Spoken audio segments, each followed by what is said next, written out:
కృష్ణా జిల్లా జేసీగా మల్లారపు నవీన్ ఇవాళ విధుల్లో చేరబోతున్నారు. ఇప్పటి వరకు జేసీగా పనిచేసిన Geetanjali Sharma AP fiber net ఎండీగా బదిలీ అయ్యారు. జేసీగా విధుల్లో చేరుతున్న నవీన్ బీటెక్ లో సివిల్ ఇంజనీరింగ్ సివిల్స్ కావాలనే లక్ష్యంగా పెట్టుకొని 175వ ర్యాంక్ సాధించారు. అలాంటి ఐఏఎస్ ఆఫీసర్ వస్తుండడంతో సమస్యల పరిష్కారంలో చొరవ చూపుతారని ప్రజలు భావిస్తున్నారు. ఇదే అంశంపై మనతో మాట్లాడేందుకు మన స్పెషల్ కరెస్పాండెంట్ కృష్ణారావు లైవ్ లో సిద్ధంగా ఉన్నారు.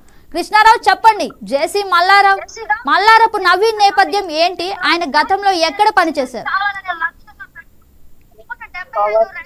Good morning Jagan.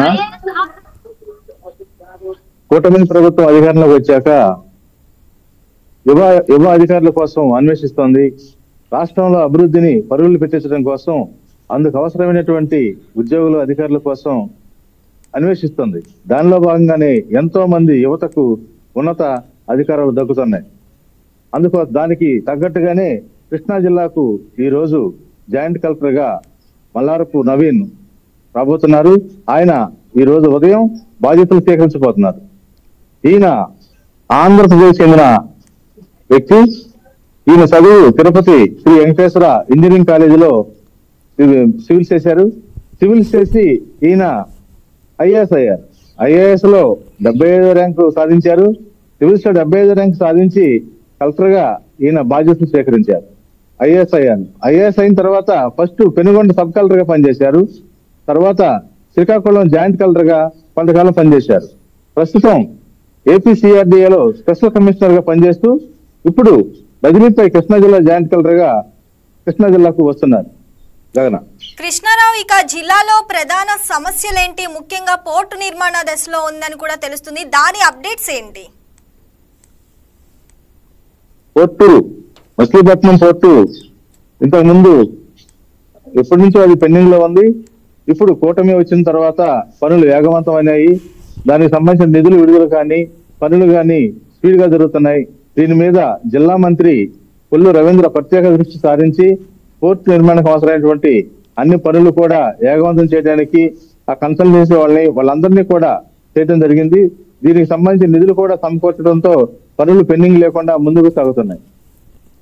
అది ఒక ఏడాదిలో పనులు పూర్తి చేసి ప్రజలకు అందుబాటులో చేయాలని. కృష్ణారావు, రెవెన్యూ సమస్యలు కలెక్టర్ గ్రీవెన్స్ కు అధికంగా వస్తున్నాయి. దీనిపై సమాచారం ఏంటి? ఇటీవల కాలంలో వెంటనే ప్రజా సమస్యలకు వెంటనే పరిష్కారం దొరుకుతుంది. అందుకని ప్రజలు ఎక్కువగా కలెక్టరేట్ గ్రీవెన్స్ కు హాజరవుతున్నారు.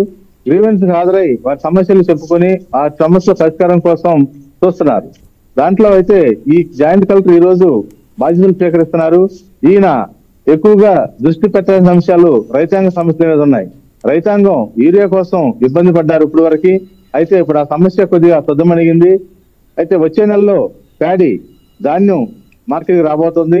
ఇందుకు అవసరమైనటువంటి కొనుగోలు కేంద్రాలు, ఆ తర్వాత వాటి అమ్మకాలు, మరి రైతులకు మద్దతు ధర, అట్లాగే వెంటనే వాళ్ళకి డబ్బులు చెల్లింపులు, వీటన్నిటి మీద తక్షణంగా ముందున్నటువంటి ఎయిర్పోర్ట్ నిర్మాణానికి భూములు ఇచ్చిన రైతులకు కూడా ఇల్లు కేటాయించారా లేదా? అంటే ఆ సమస్యపై జేసీ ఎలా స్పందించే అవకాశం ఉందంటారు? అది ఆల్రెడీ ఆ సమస్య జరుగుతుంది. అక్కడ ప్రజాప్రతినిధులు, జిల్లాధికారులు దీని మీద చర్చించి ఉన్నారు. ఈ సబ్జెక్ట్ అంతా కూడా తెలుసుకొని ఈయన కలెక్టర్ గారి ద్వారా అట్లాగే జిల్లాలో ప్రజాప్రతినిధులతో సమావేశాలు నిర్వహించి వాటన్నిటికీ పరిష్కారం చూపి జిల్లా అభివృద్ధిలో కీలకంగా ఉండే జాయింట్ కలెక్టర్ ఆ విధంగా చేయడానికి కోసం చేస్తున్నారు. అందుకే ఈ రోజు బాధ్యతలు స్వీకరించిన తర్వాత కూడా అధికారులతో సమావేశం అవుతున్నారు. Gagana. Right Krishnarao, thanks for the updates.